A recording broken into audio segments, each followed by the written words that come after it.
খাদ্যপণ্য পাচ্ছে, এটা আপনাদের দেখাই নাই। কত অল্প টাকায় কত পণ্য খাদ্যপণ্য আপনারা কিনতে পারেন, এইটা সাহেব দেখান একে একে। এটা কয় টাকা আসবে? 15 টাকা। তাহলে আড়াই কেজি কপি নিলাম আমি 15 টাকা। আচ্ছা, আপনি হাফ কেজি বাগুন দেন। 15 টাকার নিলাম হচ্ছে যে হাফ কেজি বেগুন। আচ্ছা, এটা কত আসবে? 20 টাকা কেজি দেন, 1 কেজি দেন। টমেটো কত করে দেবেন? 2 কেজি 15 টাকা।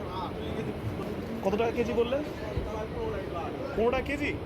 আমাকে 1 কেজি দেন, হাফ কেজি না, আরেকটা কেজি 60 টাকা। আচ্ছা, আমাকে 1 পোয়া দেন তো। 20 টাকা কেজি পেঁপে, আমরা একটা পেঁপে নিলাম, হাফ কেজির মতো হলো।